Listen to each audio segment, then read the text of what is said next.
दोस्तों, हमारा ट्रेड क्या है? फिटर।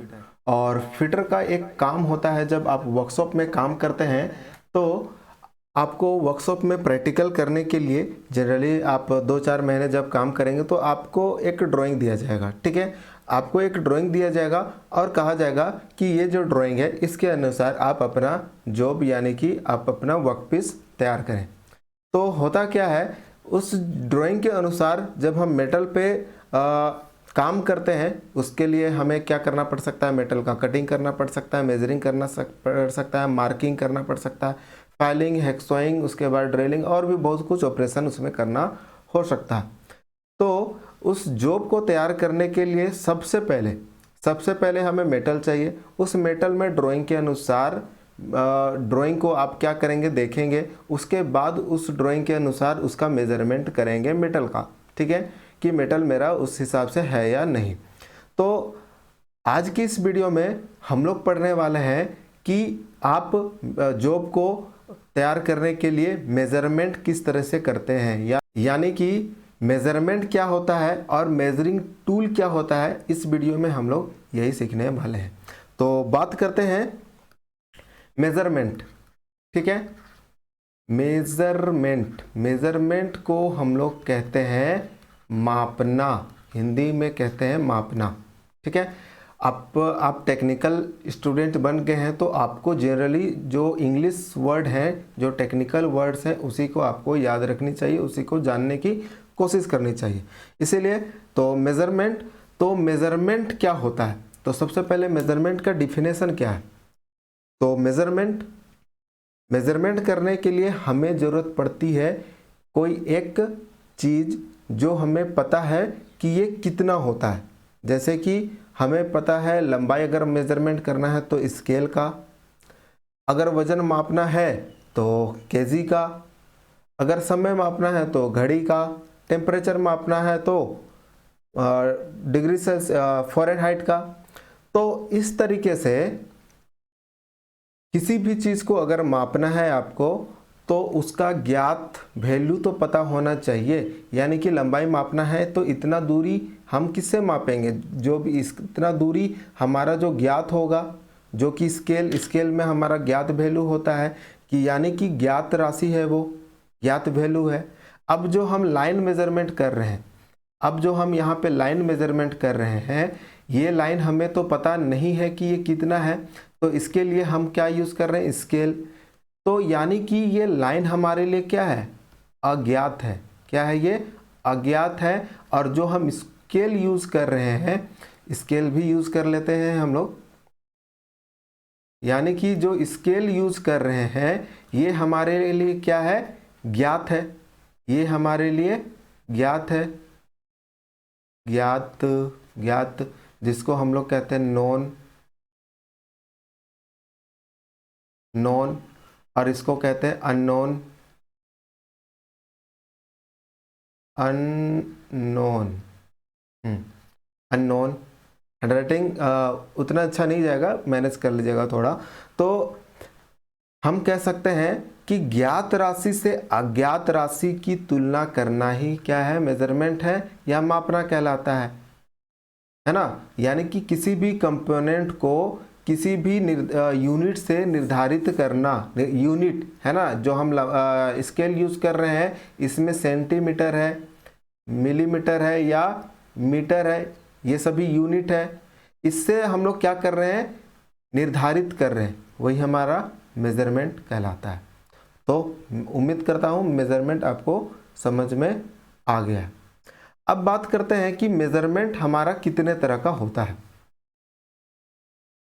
तो मेजरमेंट दो तरीके से हम लोग कर सकते हैं। मेजरमेंट जो होता है वो दो तरीके से किया जा सकता है। एक डायरेक्ट और एक इनडायरेक्ट। डायरेक्ट क्या है और इनडायरेक्ट क्या है, इसके बारे में हम लोग देखते हैं। इनडायरेक्ट, डायरेक्ट को हम लोग हिंदी में कहेंगे प्रत्यक्ष। अगर इसका हिंदी बात किया जाए तो इसको क्या कहेंगे? प्रत्यक्ष। और इसको कहेंगे अप्रत्यक्ष। अप्रत्यक्ष यानी कि किसी भी चीज को, किसी भी कंपोनेंट को दो तरीके से मापा जा सकता है, डायरेक्ट और इनडायरेक्ट।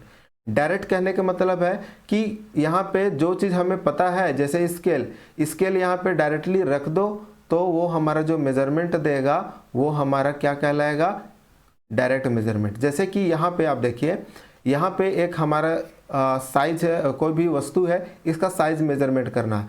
तो यहाँ पे स्केल से, स्टील रूल से हमने क्या किया, यहाँ पे इसको ले गए। अब यहाँ पे तो यहाँ पे सारे रीडिंग बने हुए हैं mm में, सेंटीमीटर में, ठीक है। स्टील के बारे में डिटेल से पढ़ेंगे, बाद में आगे पढ़ेंगे। तो इसको डायरेक्ट ले गए और यहाँ पे हमने यहाँ पे देखिए 5 सेंटीमीटर आ गया, यानी कि 5 सेंटीमीटर हमें पता चल गया, ठीक है। 5 सेंटीमीटर का ये इसका साइज है, इसका लंबाई है, चौड़ाई है, जो भी है, फलना ठिकाना जो भी है। तो इस तरीके से हमने जो मेजरमेंट लिया इसको कहते हैं डायरेक्ट मेजरमेंट, यानी कि प्रत्यक्ष मापी। और जो टूल का यूज़ किए इसको कहेंगे डायरेक्ट मेजरिंग टूल, यानी कि प्रत्यक्ष मापी औजार, ठीक है। और दूसरा तरीका क्या है, तो दूसरा तरीका है कि जैसे अब हमें मापना है कोई भी गोल वाले चीज़, है ना। जैसे कि आपको ये पेन दिखाई दे रहा होगा, तो ये गोल वाला चीज़ को इसका डायमीटर मापना है, लंबाई नहीं मापना है, लंबाई भी माप सकते हैं। तो डायमीटर मापना है, या अगर ये होल है कहीं पे, अगर होल है तो इसका अंदर का साइज मापना है, समझ लीजिए। तो यहाँ पे आप होल में स्केल कैसे लगाइएगा, आएगा रीडिंग लेकिन गलत आएगा, ठीक है। सही रीडिंग आने का चांसेस कम है। अगर मान लीजिए इसका डायमीटर मापना हो कोई भी गोल वाले चीज़ का, तो भी अगर हम लोग स्टील रूल से अगर उसका मेजरमेंट लेंगे तो सही माप नहीं आएगा। क्यों? क्योंकि जैसे अभी हमारे पास यहाँ पे एक सिलेंड्रिकल शेप में जॉब है, तो अगर हम थोड़ा सा इधर लेते हैं, थोड़ा सा आगे अगर बढ़ा देते हैं इसका डायमीटर में, तो साइज छोटा आएगा। अगर इधर भी बढ़ा देते हैं तो भी साइज छोटा आएगा। जब तक बीच में नहीं रखेंगे हमारा साइज परफेक्ट नहीं आएगा। तो इसके लिए हम लोग कैसे मेजरमेंट करेंगे, स्टील रूल का प्रयोग करेंगे, लेकिन इनडायरेक्ट रूप से। कैसे? अब इसके लिए हम लोग एक यूज करेंगे, एक डिवाइस होता है कैलिपर, ठीक है। कैलिपर फिगर मैं आपको दिखाऊंगा, कैलिपर। तो कैलिपर का फिगर हम बनाने का कोशिश कर रहे हैं। फिगर अच्छा ना बने तो मुस्कुराइएगा नहीं, ये आपके साथ भी हो सकता है। तो कैलिपर इस तरह का कुछ होता है, डिवाइडर के समान ही होता है। Inside caliper, outside caliper, jenny caliper, vernier caliper, सभी देखेंगे, सब पढ़ेंगे, पेशेंस रखिए। तो कैलिपर से क्या करेंगे, यहाँ पे इसका डायमीटर जितना है उतना हम इसको खोल लेंगे। जैसे ये कैलिपर है, इसको ऐसे खोल लेंगे और इसको हल्का सा सरका देंगे, तो इसका साइज जितना होगा उतना ही खुलेगा। अब ये कितना खुला है, यहाँ पे तो किसी तरह का यहाँ पे मेजरमेंट बना हुआ नहीं है। इसके लिए हमें लाना पड़ेगा इसको कहाँ पे, स्टील रूल पे। स्टील रूल पे इसको लेके आना पड़ेगा और स्टील रूल में ही हमें पता चलेगा कि ये इसका साइज कितना है। अब स्टील रूल पे इसके दोनों टांग का बीच का दूरी देखेंगे तो हमें पता चल जाएगा, 5 सेंटीमीटर, 10 सेंटीमीटर, जो भी है। तो इस तरीके से मेजरमेंट लिए। तो यहाँ पे जो डिवाइस यूज किया ना कैलिपर, ये इनडायरेक्ट रूप से, अप्रत्यक्ष रूप से मापा, इसीलिए इस जो प्रक्रिया हुआ इसे हम लोग कहेंगे अप्रत्यक्ष माप, यानी कि इनडायरेक्ट मेजरमेंट। लेकिन जो मेजरमेंट करने के लिए जो टूल यूज किए उसे कहते हैं इनडायरेक्ट मेजरिंग टूल। इतना आपको समझ में आ गया होगा। अब हम लोग चलते हैं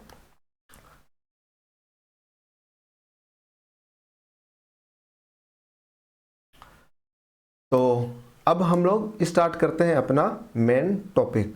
तो इस चैप्टर में हम लोग पढ़ेंगे क्या, माप और माप लेने वाले औजार, यानी कि मेजरमेंट, और मेजरमेंट टूल यानी कि मेजरिंग टूल। तो मेजरमेंट का डिफिनेशन यहाँ पे आप देख सकते हैं कि कंपोनेंट के साइज को किसी स्टैंडर्ड यूनिट में निर्धारित करने को ही क्या कहते हैं, मेजरमेंट कहते हैं। मैंने आपको बता दिया है। तो मेजरमेंट करने के लिए आपके पास एक कंपोनेंट, एक वस्तु होना चाहिए और एक मापने वाला टूल होना चाहिए। तो उसका अज्ञात राशि यानी कि मेजरिंग टूल जो है हमारा ज्ञात राशि होगा उसमें, और जो कंपोनेंट है जो पता नहीं अज्ञात राशि, दोनों को कंपेयर कर रहे हैं, वही हमारा मेजरमेंट कहलाता है। अब जब भी हम मेजरमेंट करते हैं तो जनरली तो इंडिया के अंदर या दुनिया के पूरे इंटरनेशनली रूप से आजकल एमएम में बात किया जाता है, या एमएम, मीटर, सेंटीमीटर, इसका प्रयोग किया जाता है।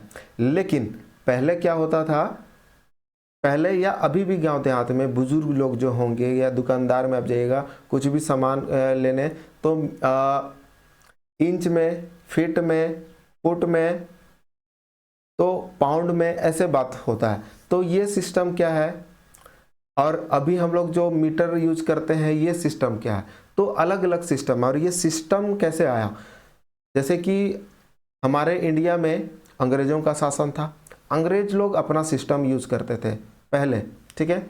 तो जैसे कि मापने के लिए पाउंड, वजन मापने के लिए पाउंड यूज करते थे, और लंबाई मापने के लिए इंच, फीट, इस तरह का, मील, इस तरह का यूनिट का यूज करते थे। तो अंग्रेज भारत में आए और यहाँ के लोगों का भी उसका आदत तो हो गया। लेकिन अलग अलग जगह पे अलग अलग अपना अपना सिस्टम था पहले। लेकिन धीरे धीरे जब टेक्नोलॉजी विकसित हुई, लोग व्यापार करने लगे, तो दिक्कत क्या होने लगा कि 1 इंच, और कोई यूज करता था फ्रांस में मान लीजिए सेंटीमीटर यूज करता था, तो किसी का 1 इंच इतना बड़ा है, सेंटीमीटर इतना बड़ा है, तो ऐसे में व्यापार करना, ट्रेड करना दिक्कत होने लगा। तो फाइनली एक संस्था बनाया गया जो कि फ्रांस में है, पेरिस में है। सब ने मिलकर, सभी देशों ने मिलकर डिसाइड किया कि सभी देशों में मिलाकर पूरे दुनिया में एक सिस्टम होना चाहिए मेजरमेंट के लिए। लंबाई के लिए एक सिस्टम, द्रव्यमान वजन मापना है तो उसका एक सिस्टम, टाइम मापना है तो उसका एक सिस्टम, टेम्परेचर मापना है तो सभी का एक सिस्टम होना चाहिए। तो वही बना लास्ट में एसआई यूनिट, जिसको हम लोग स्टैंडर्ड ऑफ इंटरनेशनल यूनिट कहते हैं। तो ये सभी चीज़ें आप अपने वर्कशॉप साइंस एंड कैलकुलेशन में पढ़ेंगे। तो आज हम लोग उतना डिस्कस नहीं करने वाले हैं इसमें। तो यहाँ पे आप देख सकते हैं कि एफपीएस पहले क्या था, इसका फुल फॉर्म क्या होता है। अच्छा, यहाँ पे 3 यूनिट, ये एफ यहाँ पे मास के लिए, लेंथ के लिए, लेंथ, ब्लैक वाला बोर्ड यूज करते हैं सही रहेगा, हाँ ब्लैक की। तो सिस्टम, ठीक है, एफपीएस सिस्टम, एफपीएस, सीजीएस और एमकेएस, जो कि बाद में इसी को इंटरनेशनली रूप से एक्सेप्ट कर दिया गया। अगर एफपीएस सिस्टम का बात करें तो इसी को कहते हैं ब्रिटिश सिस्टम। ब्रिटिश, अंग्रेज लोग है ना, इसी को यूज करता था, इसलिए ब्रिटिश सिस्टम कहते हैं। सीजीएस इसे कहते हैं फ्रेंच सिस्टम, फ्रांस के लोग इसको यूज करते थे, इसीलिए इसे फ्रेंच सिस्टम का नाम दिया गया। एमकेएस जिसको हम लोग मेट्रिक सिस्टम कहते हैं, मेट्रिक सिस्टम। तो एफपीएस जिसमें एफ का होता है फुट, P4 होता है पाउंड, और S4 होता है सेकेंड। आसान बन जा भाई। C4 होता है सीजीएस में सेंटी, G4 होता है ग्राम, और S4 होता है सेकेंड। टाइम हमेशा सेकेंड ही होता है। और एमकेएस में M4 होता है मीटर, ये किलोग्राम, और टाइम के लिए तो सेकेंड ही यूज करते हैं। तो इस तरीके से इसका अलग अलग सिस्टम था। बाद में सभी का इंटरनेशनली एसआई यूनिट का एक्सेप्ट किया गया सभी जगह, और अभी सभी एक्सेप्ट करते हैं। तो यहाँ पे ये चीज़ें थी। अब हम लोग यहाँ पे वर्कशॉप में वजन तो मापेंगे नहीं, जब भी प्रैक्टिकल करेंगे ड्राइंग में आपका लेंथ ही मेजरमेंट करना होगा। तो आज सिर्फ हम लोग बात करेंगे लेंथ का। तो लेंथ जिसका एसआई यूनिट होता है मीटर, यानी कि सभी जगह पे मीटर यूज किया जाता है। तो मीटर जो है एक स्टैंडर्ड यूनिट है। शुरुआत में कैसे पता चला कि इतना दूरी को 1 मीटर बोलेंगे या इतना दूरी को 1 मीटर कहेंगे, कितना? तो ये इंटरनेशनली रूप से पहले फ्रांस में क्या किया गया, एक छड़ रखा गया 0 डिग्री सेल्सियस में। 0 डिग्री सेल्सियस में क्यों? क्योंकि अगर उसको हम 1 मीटर माप रहे हैं, क्योंकि गर्मी से, बरसात से या समय के साथ साथ उसका लंबाई तो नहीं बढ़ना चाहिए ना, नहीं तो कभी पता चलेगा ठंडा में हमारा 1 मीटर इतना बड़ा हो जाता है और गर्मी में 1 मीटर इतना बड़ा हो जाता है, तो दिक्कत हो जाएगा। इसीलिए उसको 0 डिग्री सेल्सियस में और वैसा मटेरियल का वो छड़ रखा गया। कौन सा मटेरियल का? प्लेटिनम इरेडियम का छड़ रखा गया 0 डिग्री सेल्सियस में, अभी भी फ्रांस में रखा हुआ है।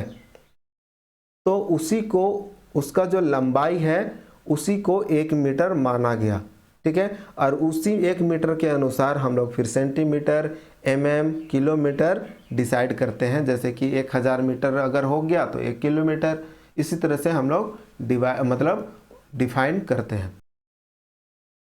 तो अब नेक्स्ट देखते हैं कि हमने पहले जैसे डिस्कस कर लिया मेजरमेंट का कितना मेथड है, 2 मेथड है माप लेने की विधियाँ, बाय डायरेक्ट मेथड और इनडायरेक्ट मेथड। ये हम लोग पहले ही यहाँ पे डिस्कस कर चुके हैं। तो डायरेक्ट मेथड और इनडायरेक्ट मेथड आपको क्लियर हो चुका होगा। डायरेक्ट मेथड में डायरेक्ट जो मेजरिंग टूल है उसका प्रयोग करके किसी भी ऑब्जेक्ट का साइज मेजरमेंट करते हैं, और इनडायरेक्ट में इनडायरेक्ट मेजरिंग टूल जैसे कि caliper, jenny caliper, outside caliper, inside caliper, इसका प्रयोग किया जाता है। तो आज के लिए इतना ही करते हैं। नेक्स्ट क्लास में, नेक्स्ट वीडियो में आप पढ़ेंगे स्टील रूल, यानी कि डायरेक्ट मेजरिंग टूल में जो स्टील रूल है, स्टील रूल के बारे में हम लोग पढ़ेंगे कि स्टील रूल क्या होता है, कितने तरह का होता है। तो नेक्स्ट वीडियो ज़रूर देखिएगा। तो आज के लिए इतना ही, मिलते हैं नेक्स्ट वीडियो में।